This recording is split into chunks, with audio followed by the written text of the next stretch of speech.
We're joined right now by one of the up-and-comers. I think he's still up-and-coming, although he may have already arrived. Cantor, the House Republican whip. Sir, you're one of the top Republicans in the House right now. Explain this race to the people outside the Commonwealth of Virginia, the importance of the Virginia governor's race to somebody, say, in Utah right now. Well, no question, Chris. This is a great night for Republicans in Virginia.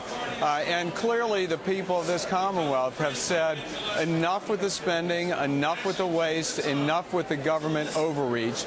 And they've rejected the policies that have been what this administration in Washington's about. And they've embraced what Bob McDonnell has been talking about here in Virginia. And well, where do you get that information? Because we've got a exit polling which shows about a fifth of the people, a little less than a fifth of people, thought they were voting to support Obama today in Virginia. About a bit more than a fifth said they're voting against him, and the overwhelming majority said they're voting locally. How do you get this confidence that this was a rejection of Barack Obama? Look, Chris, we also look at the exit polls which indicate that 85% of Virginians are voting out of their concerns over the economy, and even more in New Jersey. 90% of the voters there are unsatisfied with the economy. Whose economy is it? It's Barack Obama's economy, and clearly there is a rejection of the policies that have been coming out of Washington. And it's been the leadership here of Bob McDonnell that says, you know what, there is a better way. And he's been able to unite our party here in Virginia and to attract independents in droves. And I think you're going to see an overwhelming victory here in Virginia tonight, in stark contrast to where the intensity and the victory occurred just a year ago here in the Commonwealth. But that's just a partisan statement, isn't it, to blame the economy on Barack Obama when he inherited what he inherited? That's just a partisan statement to call it the Obama economy. Well, listen, Chris, I mean, there's no question that there is a rejection of things coming out of Washington. Washington's controlled by the other party. It's controlled by the Barack Obama White House. But, Mr. Cantor, every poll shows people hate the Republican Congress as much as they do the Democratic Congress. You guys are you hate it now, but you're a leader now. You're an incumbent. You're part of the establishment. You're part of the crowd they don't like. Right? Or am I wrong? Tell me I'm wrong. Tell me they only dislike Democrats. They only hold Democrats accountable for the lousy economy. Just tell me that. But don't cross your fingers and say you're just doing it because you're a Republican spokesman. You can't honestly believe that this is just a lousy economy because of Barack Obama. That we'd have 4% unemployment if he weren't president. Do you think McCain would have any better thing going right now? Listen, Chris, I'm just looking at the voters and the numbers that we're going to see here in Virginia tonight. This is a rejection of what things have been going on in Washington, and this is an embracing of what Bob McDonnell's and the leadership that Bob McDonnell has shown. Okay, let me ask you a couple of questions. Why is it that Virginia every year, even Mark Warner, after we just elected Bush president, George W. Bush was elected, immediately thereafter, Mark Warner was elected a Democratic governor of Virginia. Was he a rejection of Bush right off the bat, right after 9/11, 2 months after 9/11, he was a rejection of Bush? Can you actually say that with consistency, what you're saying now?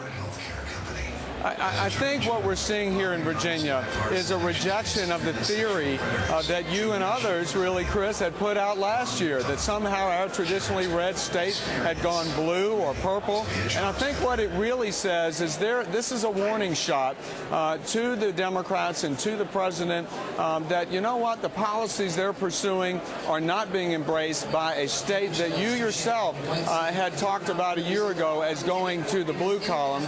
This is a warning shot to the moderate Democrats to say, hey, wait a minute, maybe we ought to try another way. Maybe there is a better way. Okay. If you're going to quote me, Congressman, and you're a very smart guy, try to get it right. I said that states like North Carolina, where I went to school, and Virginia, because of their incredible commitment to their university systems in Richmond and in Charlottesville and around the state, with all the levels of the higher education system in both those states, had taken themselves from the old South and made themselves enlightened enough to be able to vote for an African-American for president and to have a choice in who they vote for. I didn't say they'd become liberal states or automatic Democratic states, and you know I didn't. Anyway, let me ask you about the big question here for you tonight. McDonnell, let's put a real prize around him. I think McDonnell's great claim to fame is he ran a positive campaign. The other guy was going after his term papers from 30 years ago. And McDonald talked about his daughter fighting for the U.S. as a servicewoman overseas in Iraq, as a Notre Dame graduate, as a ROTC person. I thought he really sold the positive, and that's why he won. If he won. Well, I agree with you. The campaign was incredibly well run, and the message was positive. And I think it does say something about the voters of Virginia. They want to have a better prospect for the future. And Bob's campaign focused on jobs. It was clearly an economic message that won the day here in Virginia. And when you look at where people's minds are here, 85% of the people are concerned about their economy. They're looking for another way. They're rejecting the policies coming out of the Congress and the White House towards the economy. So it was, you're right, that positive agenda for the future that Bob McDonald won the day. Why did Bob McDonald keep Sarah Palin out of the state? He let her use the robocalls, but no reference to him personally. Why was he? I have a theory that Virginia may not be a liberal state, certainly never will be probably, but it's certainly not a wacko right-wing state either. And I don't think it would ever go for a Sarah Palin over a Barack Obama, but I may be wrong. In lousy economic conditions, anything's possible. You wouldn't call Virginia a Palin state, would you? Virginia has always been a common-sense conservative state. There are millions of voters here who embrace Sarah Palin, obviously millions who are embracing Bob McDonald. You know, our state is one that is a center-right state. I think it is reflective of where the nation is, and that's why we are very excited about what this win tonight will mean for our prospects in November of 2010. I bet if you go home and check with your voters, Congressman, a lot of your most trusted voters who like you personally are scared to bejesus out of Sarah Palin. She's a theocrat. She's so far out in terms of basic American notions of pluralism that your voters would think she was frightening. Chris, you just said that Bob McDonald won the day on a positive message. Right. So here you go again. I'm just saying you wouldn't let her in the state. People are rejecting. Did Bob McDonald overrule you when you tried to bring Sarah Palin in the campaign for him? Absolutely not. She is welcome in this state. I'm sure Bob McDonald would say she is. And again, it's that kind of negativity that's been rejected here in Virginia tonight. You said so yourself, Chris. Well, you know what? I like a lot of. I love John Warner. What a great senator he was. I think that's the kind of guy you should be picking. And you, if you settle down a little bit and move to the center. Anyway, Congressman Eric Cantor, thank you. I mean, really, one of the real rising stars in the Republican Party. I think he's going to be one of the real leaders of the country someday.